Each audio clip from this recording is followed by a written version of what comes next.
Good evening, everyone. I'm Matt Ewalt, and I serve the Texas Tribune as Senior Director of Events and Live Journalism.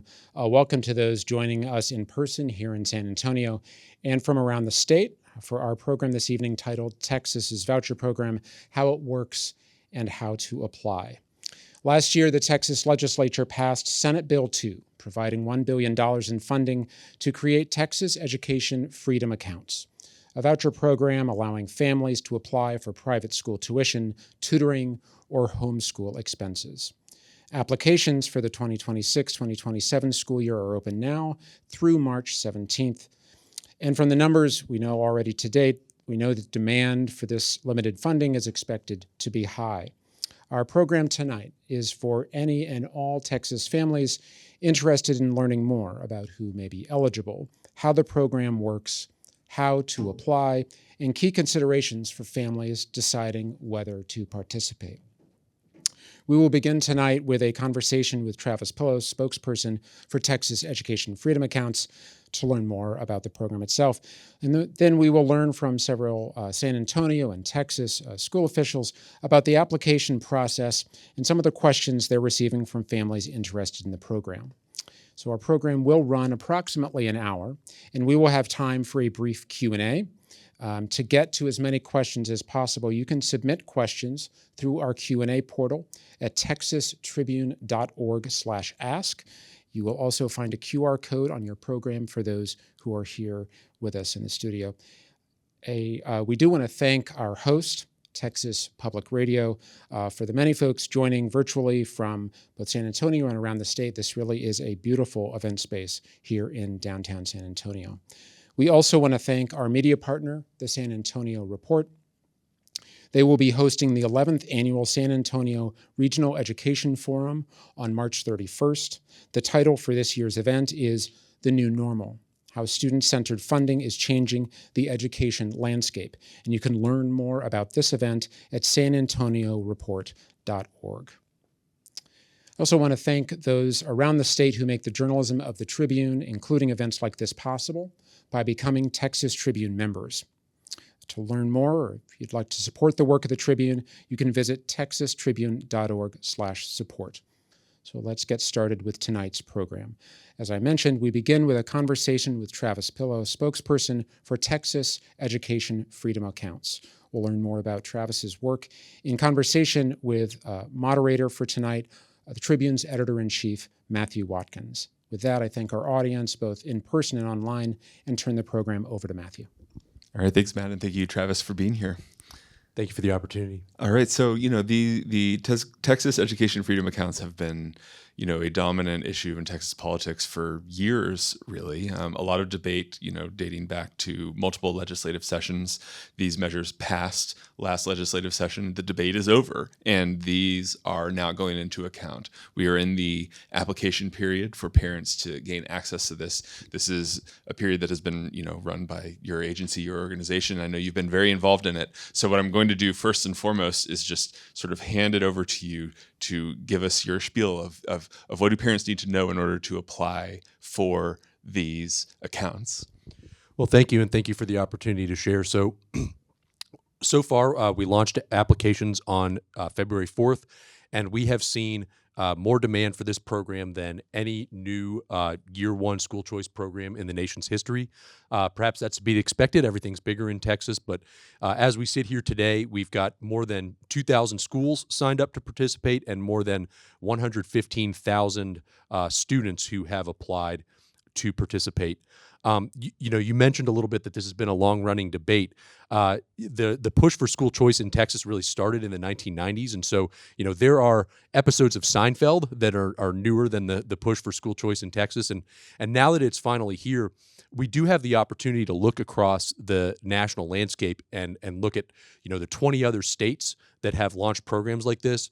Learn what's gone well, the best of what they've figured out, as well as what's gone wrong and how we can improve upon it. And so that's really shaped our agency's approach to launching this new program. I want to briefly point to three lessons that I think we've learned that families will see when they apply. The first of those is we really want to prioritize the families with the greatest needs. And so the Texas legislature created a framework where If demand exceeds the funding that's available in year one, and we expect that will happen, students with disabilities are going to move to the front of the line.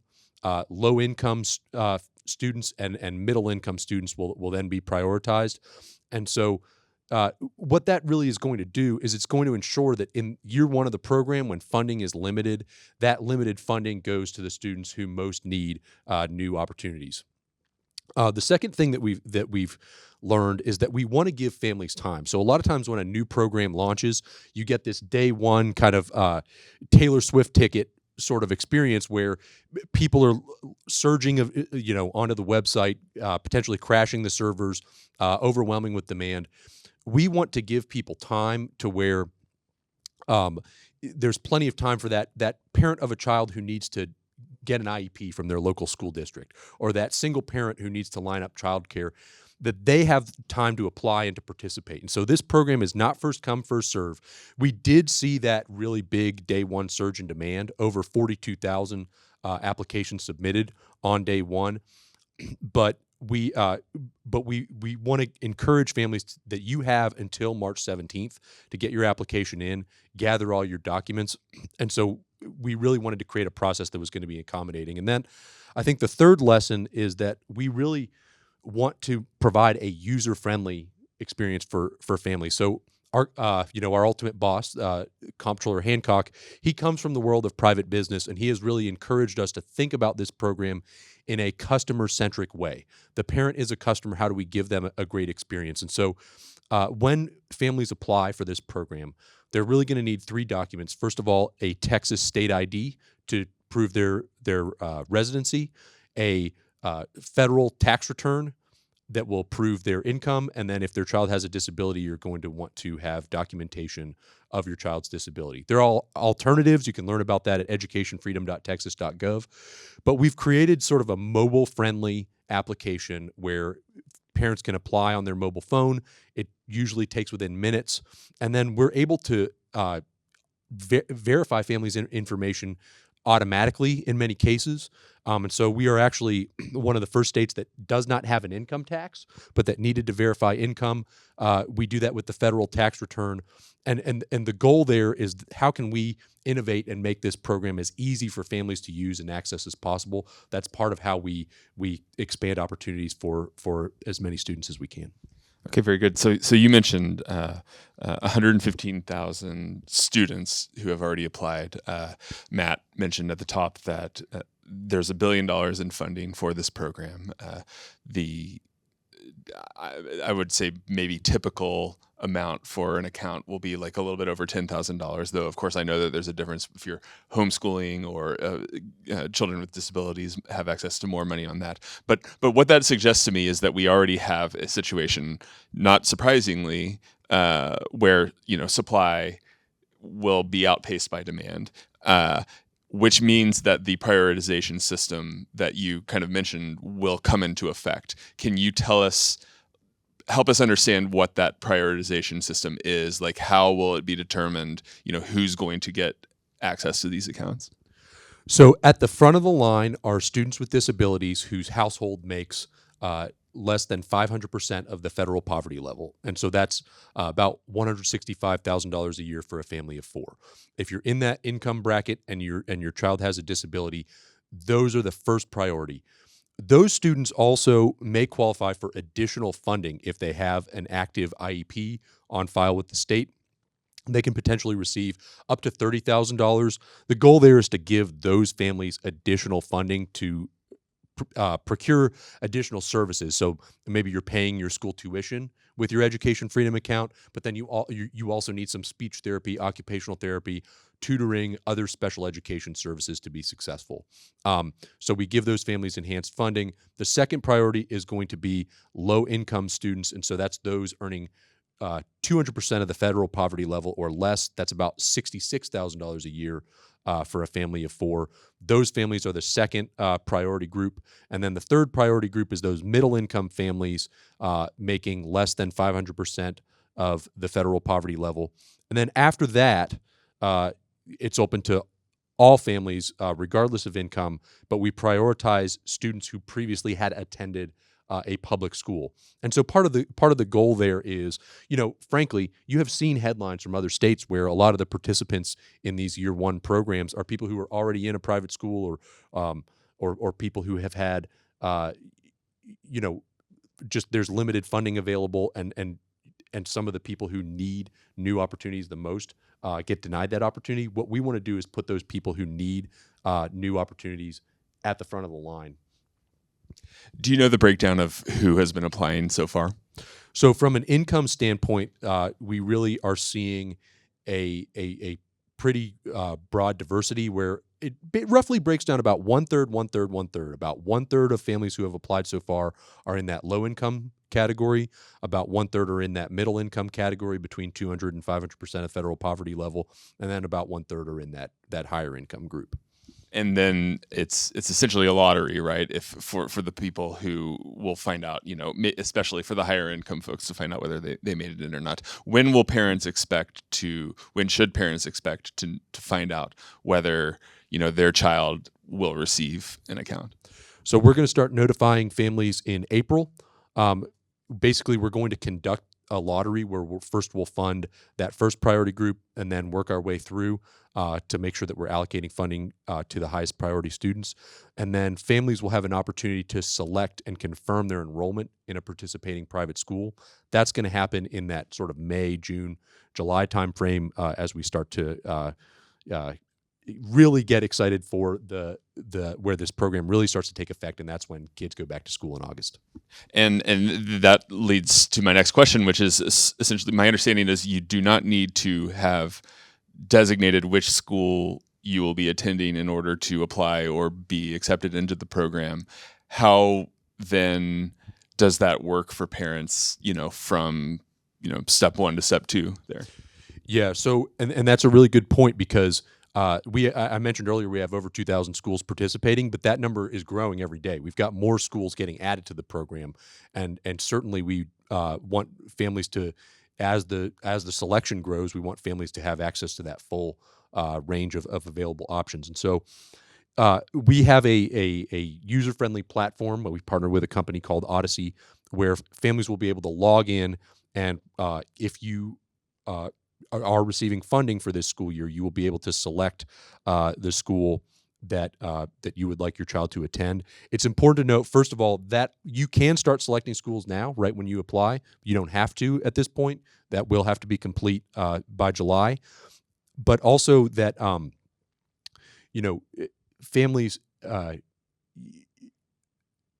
So families do not have to select their school at this stage. There will be more and more schools that are coming available, and that whether you select a school, that it does affect your available funding, because students who are attending a participating private school can receive a larger funding allocation. What if you don't end up getting into the school of your choice? What happens to that money that you've perhaps been awarded through this program? So you will be able to select other schools, and then if a family ultimately declines to participate, then we will begin to bring more students off the wait list. Understood. And you talked a little bit about the different prioritization. I mean, when this was a topic that was being debated, one of the things that came up was a concern by people of, this will be a program that will be more accessible to wealthier families, either because they have the know-how, the education, or are already connected to private schools in order to get access to it. We're now in this situation where the prioritization is for lower incomes. What, if any, kind of effort is being done to make sure that the less resourced families know about this program and are getting access to this benefit? So we have been working, not just the comptroller's office, but I think it's really important to remember, there's an African proverb: if you want to go fast, go alone. If you want to go far, go together.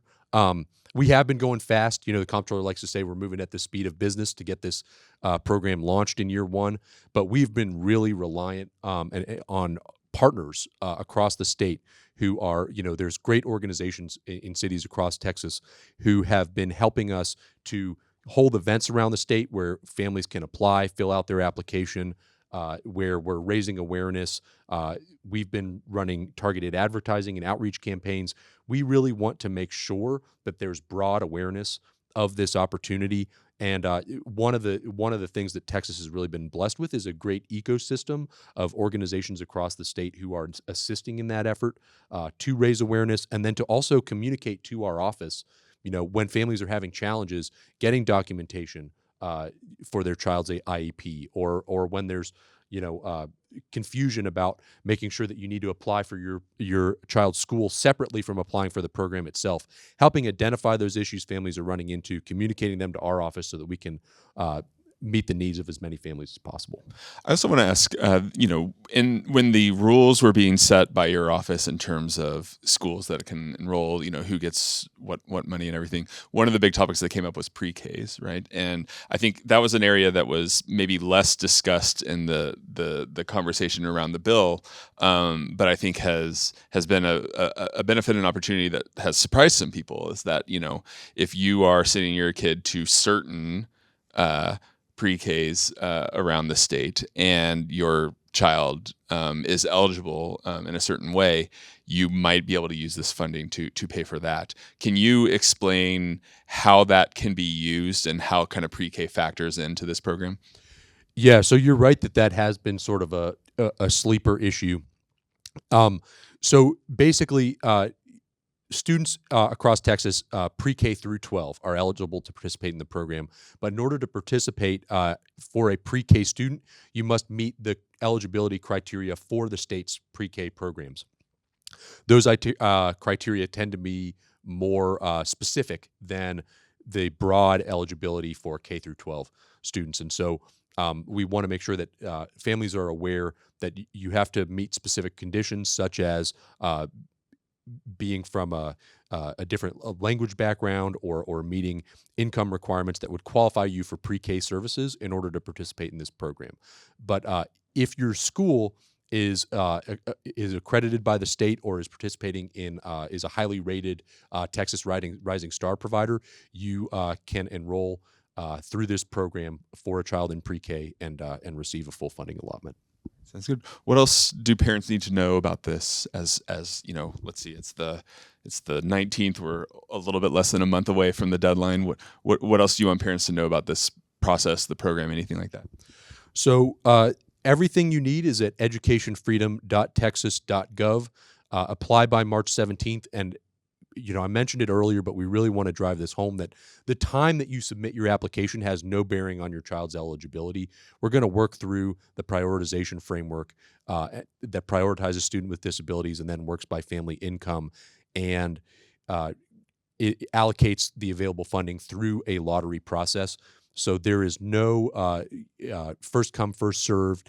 If you're looking at the application numbers and wondering, could my child still get a spot in this program? The answer to that is absolutely yes. And we want to make sure that as many families as possible get their applications in before March 17th. Also, submit early. And if you need to log back in, edit your information, update it. We've made that very easy to do.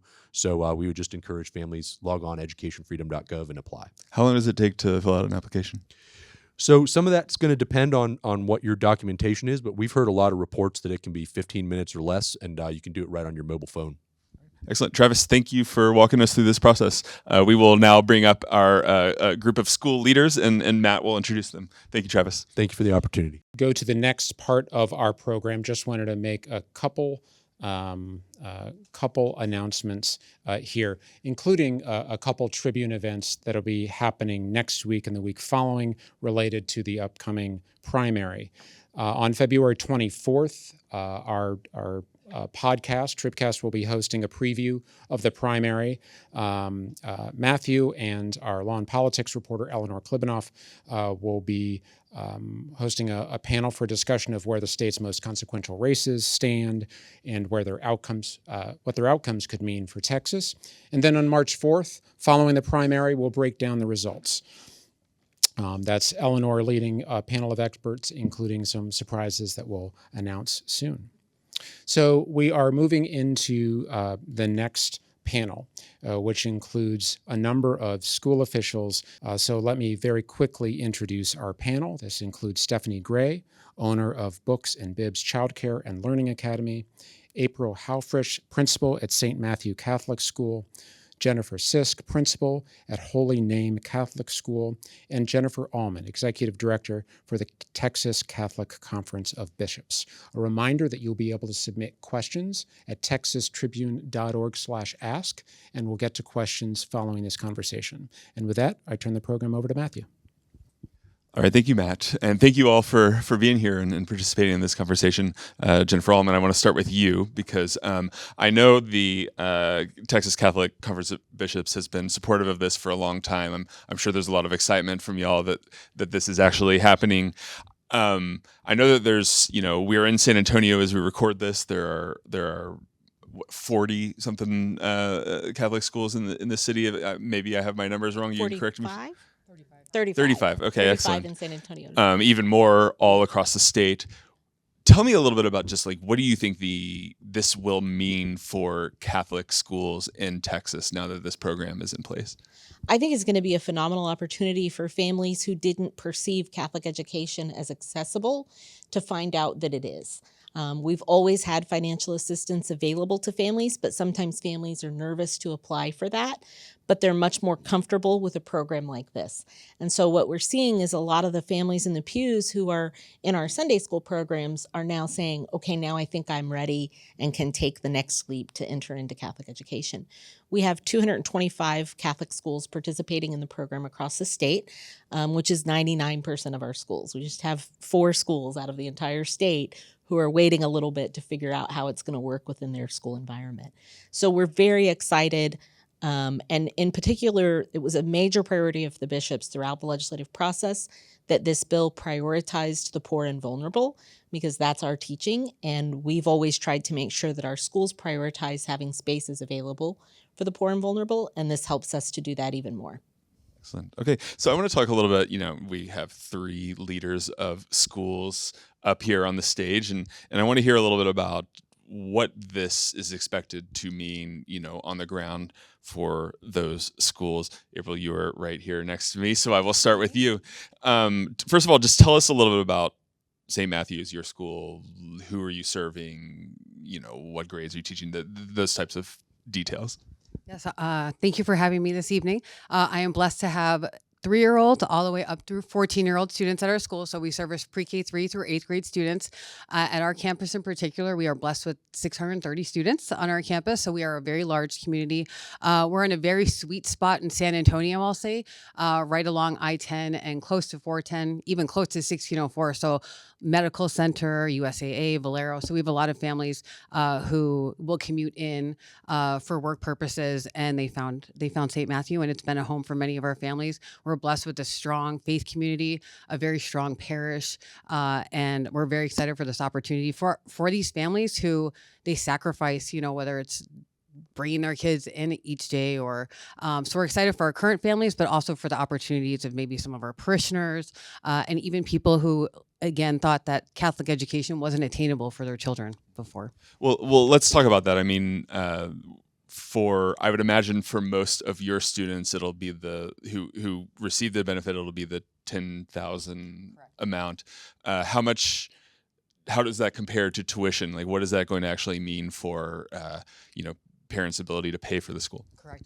So we try to make our tuition fairly competitive with most schools around San Antonio, because we want to be able for parents to pay their bills along with paying their tuition each month. And with this, it will cover our full tuition along with possibly uniforms and lunches and things like that. What I do like about this program is that parents are able to choose how much of that funding they like to use. So if they want to bank it, through the years, then they can apply those funds later on for their high school. And I'm a parent of 1 8th grader and 1 high schooler. So next year I'll have 2 high schoolers. So I can understand the benefit of that right there, Okay, so Holy Name Catholic School. Tell us a little bit about that and about your school Yes. and what you expect here. Yes. So we're very excited to have this opportunity. We're also a pre-K 3 through 8th grade. We are on the south side of San Antonio, and we are one of the only schools that are still open on the south side of San Antonio. So we're very excited for our community. They have jumped on board with this. We had many families who came out and have participated on campus, asked for assistance, and done the applications with us. We have several who reached out and said it was so easy. We did it online. And we've really tried to reach out to those families, even who have come in the past, but have not been able to financially afford the tuition, and so have chosen to wait and maybe come back later. This was a great opportunity to reach back out to those families and say, this is what's coming. This is a great opportunity to try and just apply. We've reached out to local churches around us, to our parish, to churches that are in our area, because a lot of those families are the ones that are interested in having their children attend, but for whatever reason, financially, it might have been too difficult. So we are very excited to provide our community with this opportunity. And can you tell us a little bit about just the sort of broader demographics of your school? Like who from the community are you bringing in right now, and do you think that'll change at all under this program? We have a lot of students who are in our general area. We sit near Brook City Base, so we do get students who are from the neighborhood, but we also get from Floresville, Elmendorf, outside of San Antonio, and they want this for their children, so they make that route in. A lot of parents will do that sacrifice when they find a good fit for their students, when they find that their child is happy and safe and comfortable, they will make that route, whatever it may be. I know my son is at a private school, and it takes me an hour to get him school every day, but he loves it there. He's thriving there, and so that is part of the sacrifice. But this program is going to allow that opportunity for so many more families that they just didn't have that before. Stephanie, tell us about Books and Bibs childcare. Books and Bibs, I have been open for 8 years. We are on the heart of the east side. We're on East Commerce, predominantly low income area. So we're super excited about it because a lot of our families have problems with before and after school care and transportation, and whereas our tuition will encompass all of those things, so it makes it a one-stop shop. And so we're super excited about it, and we're hoping that some of the families that couldn't quite afford tuition and maybe didn't qualify for the state CCS program will now be able to afford it and come to our program. And we were talking a little bit before about the expectation of maybe some who aren't paying tuition or anything like that, but might be able to use it for after school care and everything like that. Tell us about just like, what are the conversations you're having with parents right now about what's available and how they might think about using this? Well, the main conversation is, what is it? I didn't think it was for me. So we have to do a lot of educating the parents that no, this is especially for you. So that's mainly the conversation. And then it's like, oh, okay.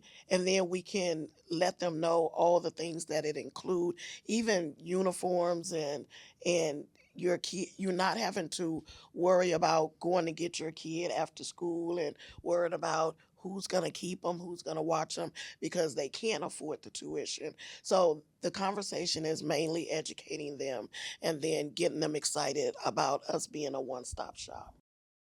Has this been something the church has been talking about across the state, Yes. that education process? Tell us a little Yeah, bit. I think one of the things that she mentioned that I think is really important for people to understand is that when the bill was designed, the focus was on the poor and vulnerable, and our outreach is focused on the poor and vulnerable. So one of the things the Catholic Church has done throughout the state of Texas is each diocese has partnered with their local Catholic Charities agency to do outreach with the clients of Catholic Charities.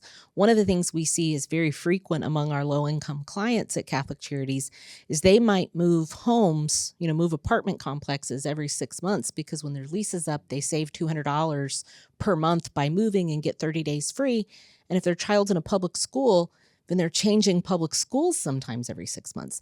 So by letting them know about this program, giving them a school of stability, even if they're having to move their apartment each time, their school can stay the same.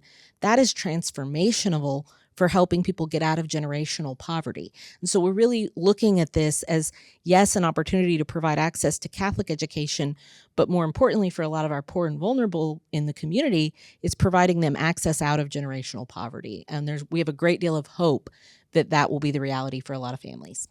I'm wondering what y'all think about just the broader logistical challenges that low-income families often face as well. I mean, you talked about, parents going, spending an hour taking their kids to and from school.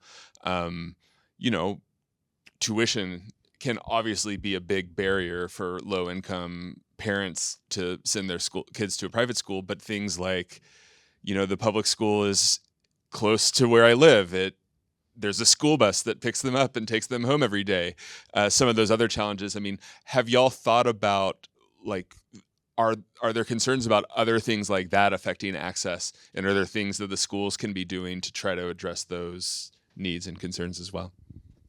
I think that's a really great point, and gives me some thought on that, because we're blessed that we're right on Wurzbach Parkway, so we're on a bus route. We're all in the traffic each morning too. So thinking about that, and maybe that's a way to outreach to the community too. Like, hey, did you know that we're right on a bus route right in front? I mean, we have officers right there in front that direct traffic, and they, we could even start a program with walking. So thank you for giving me that thought. I appreciate that. And we're also very close. We have a very large neighborhood behind us. So I think you don't have walkers to school anymore. Everybody drives their kids to school or they take a bus. So I think that gives those families too a great opportunity to, walk your children to school each day and just have that right in your back. I mean, really right in our backyard is the whole entire neighborhood. So thank you. I would add to that, one of the things that, and Jennifer mentioned this, I think it's really important. I think we often underestimate what a parent will do for their child. And so what we see often is, we had one state rep who was not going to vote for the bill because he said, there's no private schools in my district. I'm not doing this. And we were like, okay, we understand. Then he called me back like a couple weeks later. He said, I talked about this at a town hall, and several parents came up to me and said, I drive 45 minutes into San Antonio every single day to go to work. 45 minutes in the car with my kid to talk is priceless. I would drive into San Antonio to take my kid to a private school and have that time in the car to talk about their day every day, because I'm driving it anyway. So I think we forget about those options. We also have a lot of schools that will provide bus transportation from one Catholic parish to a Catholic school 20 miles away because it's the closest high school. We see that a lot in the high school. So I think our community is very creative for helping people to solve those obstacles. If a parent wants a particular educational environment for their child, they're going to move mountains to get it, and we're going to help them. One of the points I wanted to make was, a lot of the schools near us don't allow the pre-K 3s to even ride the school bus. So one of the pluses for us is you don't have to worry about that. It's right here on site. And I've heard a lot of conversation about what the things that we'll do for our kids. They're driving an hour, driving 45 minutes. However, the lower income families don't have that option. They don't have the money to pay for gas to drive 45 minutes 5 days a week. So sometimes the economical situation dictates what you can do for we all want to do a whole lot for our kids, but financially, can we? So this is one of the barriers for my location, because we have 6 weeks through kinder that they're right there on site, and that's one less worry. Kids getting lost off the school bus or not being able to ride the school bus. So it's all on site. So, I want to talk to that parent. As someone who drives my kid to school, how do you get your kid to talk to you during that drive? Because That's a different obstacle. The legislature can't solve that one for us. All right, well, fine. I'll work on it myself. I want to talk a little bit about capacity. One of the questions is, will this expand availability if there's not additional slots at the schools for these students? How are each of y'all thinking about, how much room you have for new types of families that might be able to take advantage of this? And does this cause y'all to think about expanding capacity in any kind of way? I think to start, we looked at a lot of our schools are not currently at capacity. So we started there. What would capacity look like at our campuses? How many more students can we fit in each grade level without having to add additional staff or without having to look at making those adjustments yet? Because there are seats available in most of our schools. The good thing is we also are working as a community. So if for whatever reason, we're full in this grade level, but right down the road, if you go about 10 more minutes, St. Matthew's is right there. They still have some availability. Or if they're looking for something in particular, I want a dual language, or I'm looking for a micro school. We know enough about each other and we work together so much that we're able to provide that type of information to families who reach out to us, whether it ends up being at our campus or another campus. But we're all very different in how many seats we still have available. But in working together, we're able to have that collaboration. But I think for most of us, we have plenty of space and open hearts. We're ready for them, so as many who are welcome to come as possible. Do you see this? How do you view this from a statewide perspective? So statewide, we've survey our schools every year on their capacity, and so I can tell you statewide, on average, Catholic schools have 25 to 30 open seats, and we can probably hold an additional. Well, actually, no, it's 75 open seats per Catholic school, so we can probably hold an additional 25,000, 26,000 kids statewide in our Catholic schools. In our private schools as a whole, all different types of private schools from any denomination or secular private schools, it's around 89,000 open seats that are available. So we can meet a great deal of capacity. The program is only going to fund 75, maybe 80,000 families at the end of the day. So we actually have the capacity for the new families now. But one of the things that we have been working on within the Catholic Church is really growing our capacity and opening new schools. So I know in the Archdiocese of San Antonio, they've opened a new school last year in Bernie. And, several of our dioceses are on track to open between 3 and 4 new schools per year statewide for the next several years. And we expect that to grow, especially as the micro school movement grows. We actually have Catholic micro schools opening. We have one bishop talking about a Catholic farming school where it's an FFA model. We have career technology schools opening with welding programs and technology programs. So I think a lot of the education innovation that you see going on across the country is going to really be fostered in Texas because of this program and not just in the Catholic community. Stephanie, how are you thinking about that capacity question? That one is challenging for us because we have to follow the Texas licensing rules. We have capacity levels for the center, for the center, and then per room. We do have open seats. It is limited. So I am pushing my current families to apply first, and then we're trying to get new people in. But it is definitely a challenge because even if I had another room, if that room isn't licensed, I can't put kids in it. And because it's all in the center, we have to follow those rules. So we have plenty of space, but we're not a huge center. Like my capacity is 118, and I already have a lot that's there. I do have space, but it is limited. Tell me just, what's the conversation like on y'all's campuses right now about this? Like, what are you hearing from parents? What are you hearing from, the community? I'll be honest, I've been pleasantly surprised with this whole process, to be honest. I think the fear of the unknown is how's it going to work? And the process is fairly simple, 10, 15 minutes, and you're eligible or you're not. And it's very straightforward. And now it's the waiting game, of course, for our families. Waiting game for us too, as well. We've been very busy with applications coming in and meeting with families and students. And it's been a true blessing just to see the excitement on families' faces. A little bit of sense of, not fear, that's the wrong word, but just, am I going to get it? Am I going to be awarded with this? So I think now it's the waiting game, I think. But I think that the edge of, is this application, is it going to be complicated, or am I going to be eligible? That's gone. We do host coffee talks on campus. I actually have one next week to answer any looming questions that some parents might have. But they've been really good too about reaching out. We've also done pulpit talks at the church. We've hosted weekend when the kids are in their CCD classes. We'll host families to come in, answer any questions that they might have. Some of those families are current families too that are still curious and have questions. But it's been a really learning process, I think, not only for the families but for us too. And I think once April rolls around. It's a great name, by the way. Then God willing, we'll have a better idea of kind of where we are and how we can service our families. But it's very exciting. We've just gotten a lot of positive feedback. Initially, like she was mentioning, it was the unknown. Well, how long is it going to take? What if I don't know how to do it?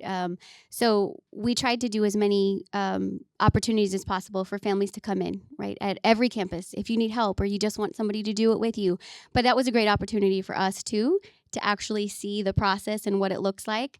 That way we could answer more questions if a family chose to do it at home. And I got to this question and what's it asking and what is my ID number? Those things really tremendously helped us because we could be there with the parents and go through the process, but they were pleasantly surprised. They were, I think, anticipating that it was going to be much more challenging than it was, but it was a very simple process, and they're very excited now, just even to get like, oh, I'm eligible, they're excited even for this opportunity and for it to have run as smoothly as it did. Can you stick with the two schools here for a second, but tell me a little bit about the application process. I mean, are there admissions standards at both of your schools? Like, what's the time frame in terms of when people are applying? When are they finding out whether they got a spot in the actual school? Setting aside briefly the voucher conversation. We've been swamped at my school. I'm very blessed, I will say.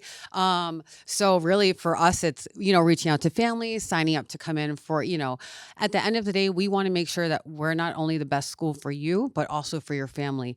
Is it the right fit? Because what my school can offer is not necessarily the same as what Jennifer's can offer, and vice versa.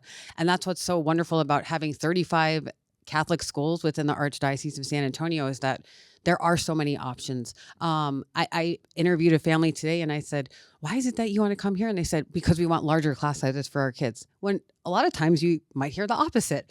So it's interesting to kind of hear and interview families just to see kind of where they are, what they're looking for exactly. And I think we're blessed too in that we have a very large CYO program. So a lot of these people are very familiar with St. Matthew, the St. Matthew community. They already have friends in the community too. And I think seeing that now, Boy Scouts and Girl Scouts are very robust at our campus as well. And just, and I'm not going to ask them, what was holding you back before? But, one can assume that it might have been finances. So it's great to see that excitement now too from those families. So. And we've had a good influx of families who at some point had maybe come on a tour before or had visited the campus before, but for whatever reason, it was just financially not what they could do at this moment. We also had families that were just part of the parish or a parish around us who saw this as an opportunity. And parents and I think families have they're really looking because I will get a lot of phone calls. Hey, I saw you online, or we saw the video that you just made. So they are doing their research and they are looking to try to find what they think is the best fit for their children. But schools are trying to be as open as possible. We're inviting families in to take a look around, to take tours, do open houses. Our application process isn't necessarily changing. So we are still following the same procedures, but we are getting, I think, more families coming in at this point than I would normally at this time of the school year. When do kids know, whether they've gotten into these schools? Fairly quickly, to be honest. Like we've been accepting families already. So it's not like a college process where everyone enrolls at the same time and finds out at the same time. Actually, maybe it'd be helpful if I gave a statewide please. Perspective, because I think what I can give you is a perspective of not just Catholic schools, but kind of across the board. Typical private school admissions take place January to March, but they're often open enrollment. You can still apply in April, but it's really, if you're a family and you're trying to decide, go apply now, because now is the time that the interviews are happening and that capacity is starting to be reached. Most private schools release the information to parents on the final decisions the week before spring break. typically. And that doesn't mean that you can't come after. My daughter's, went to in 8th grade, went to the high school in April that she decided she changed her mind and wanted to go there, and she got in. So you can still come anytime, but coming early and applying now is beneficial across any school type, not exclusive to Catholic schools. Does this make it complicated, given that there are presumably some parents who don't know whether they'll be getting the financial help A little yet? bit, but my reaction to the couple of the stumbling blocks or things that have come up is like, last year no one got an Education Freedom account. So this year 75,000 or 80,000 kids are going to get them. So we might have some little hiccups where we say to a family that you go ahead and apply for our financial aid program in case you don't get a TEFA award. And it will be, if you get a TEFA award, then you don't need the financial assistance. But if you don't get an award, you've got the assistance and you can still come here. One of the things you asked earlier about what was our hope in terms of the impact, part of our hope is that kids we're currently serving through financial assistance will get these awards so we can serve those waitlisted kids with our financial assistance money. So we want kids to apply now, not to wait till they have the award, because we still want to try to serve them if we're the right fit. And I think that's a common sentiment among all types of private schools. Stephanie, what about for your school? Obviously a different type of school. What is the kind of enrollment process for you? So for us, it's also the same thing. We want to make sure that families are a good fit. For my program particularly, we do request that everybody take a tour of the facility.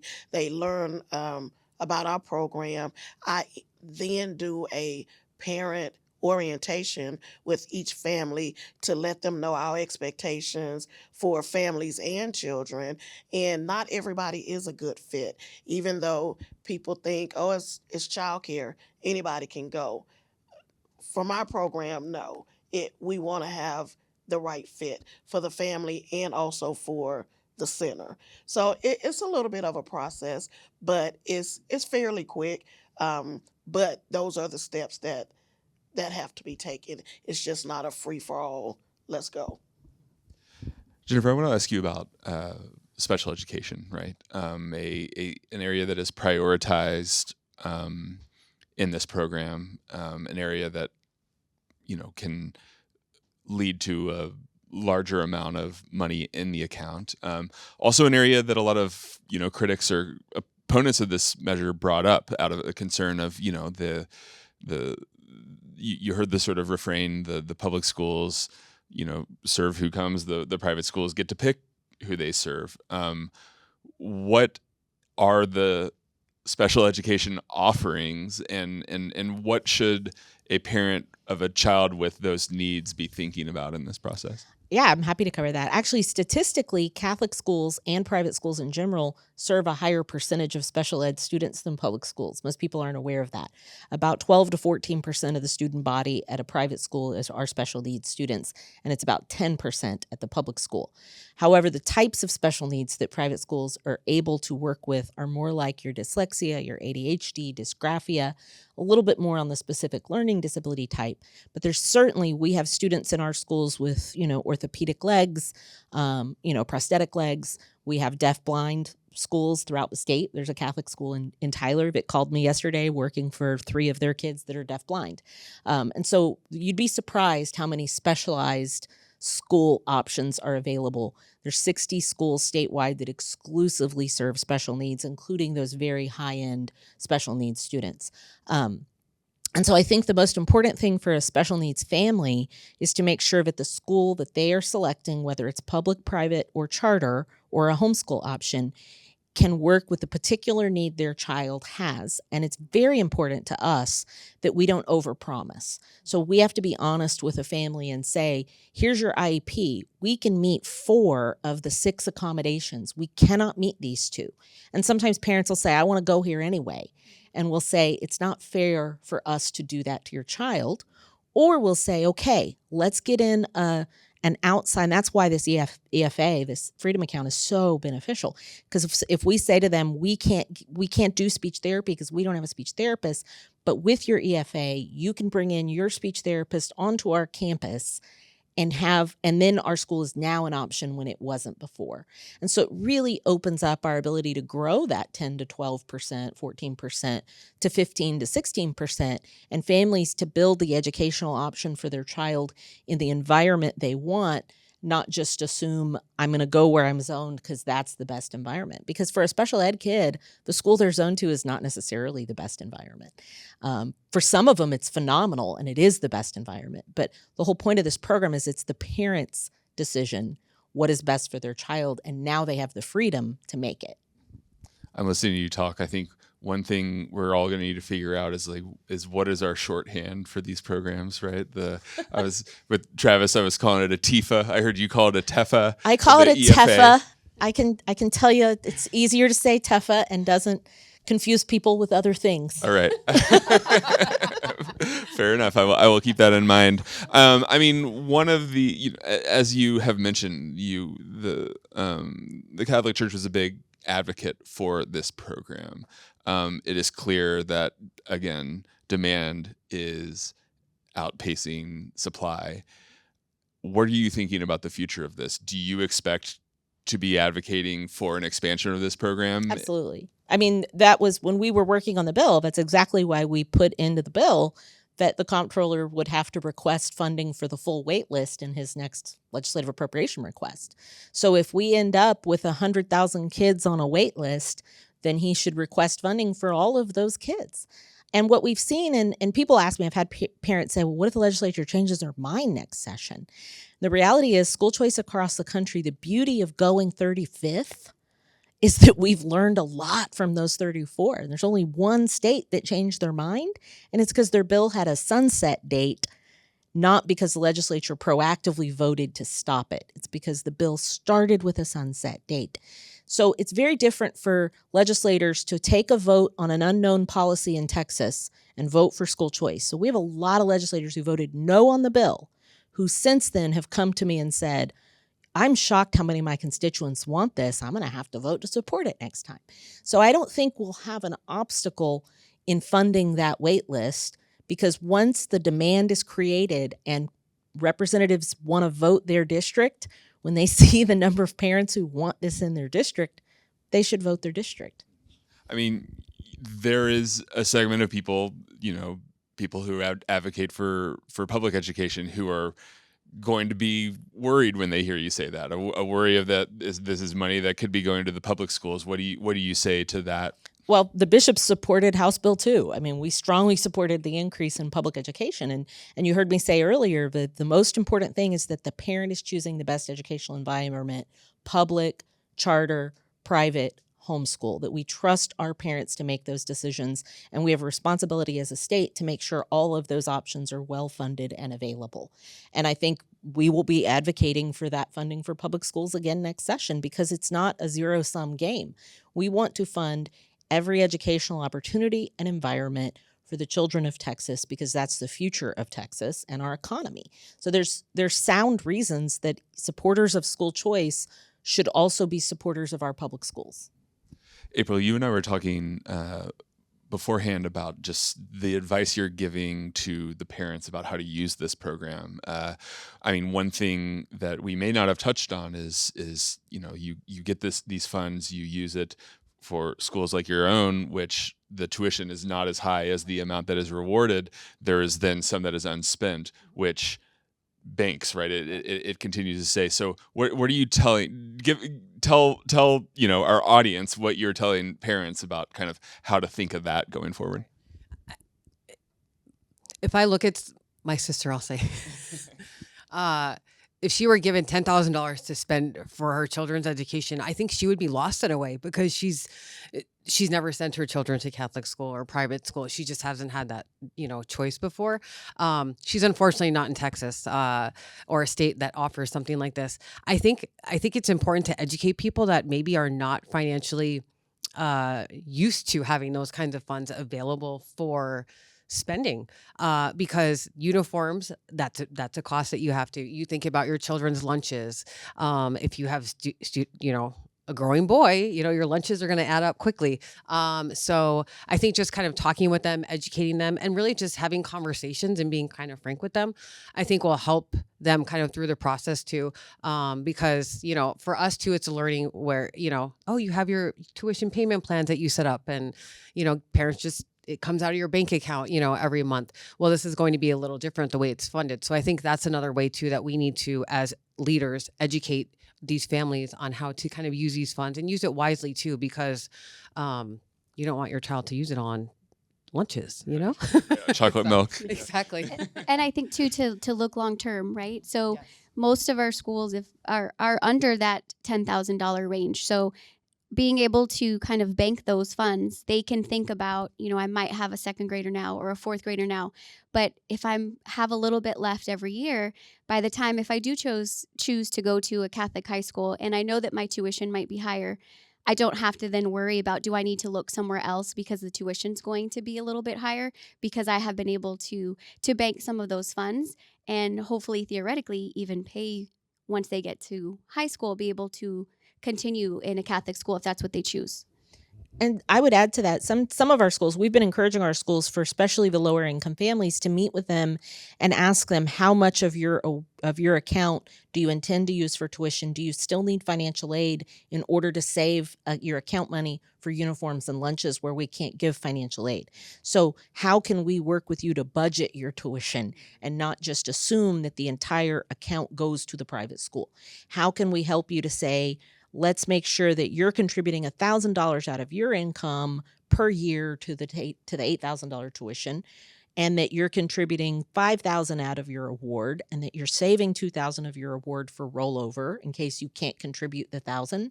You have it available. So we use it as a budgeting tool in our financial aid conversations, and making sure it was very important to us that the lunches and uniforms and transportation were included in the bill. Because if you're asking a low-income family to leave a public school and come to a private school, you've got to be able to offer them all of those same things. And I think having those budgeting conversations is an important part of the admissions process. Okay, I want to close with this, and I'll start with you, Stephanie.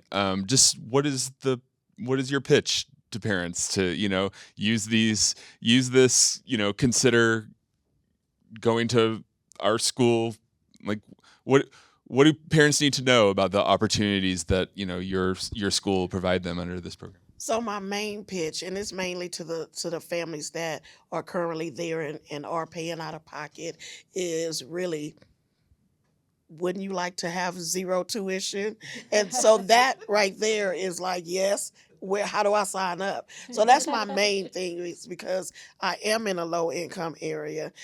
The opportunity to not have to pay anything speaks for itself. And what we're telling parents is just try. It does not hurt. There's not a fee to apply. So we are encouraging our current families, prospective families, just try. It's an easy process. We'll walk you through it. We'll help you. But if you don't try, then you'll never know. So we're just encouraging everybody to just give it an opportunity, do the application, and then we'll go from there. Well, and what will they be getting? I mean, obviously they'll be getting money, but what will they be getting from, going to your school? I will tell you our mission statement, because it is all encompassing. And I think a lot of our Catholic schools would agree with this. So the mission of St. Matthew Catholic School is to educate a strong, faith-centered community through a commitment to the spiritual, moral, intellectual, social, and physical development of each child. And what more could you want for your child? Okay. Well, we are right up at the end of our time, so I really appreciate all four of you. A big thanks to Travis as well. A great informative conversation, and look forward to learning more about how this process plays out over the next months and years.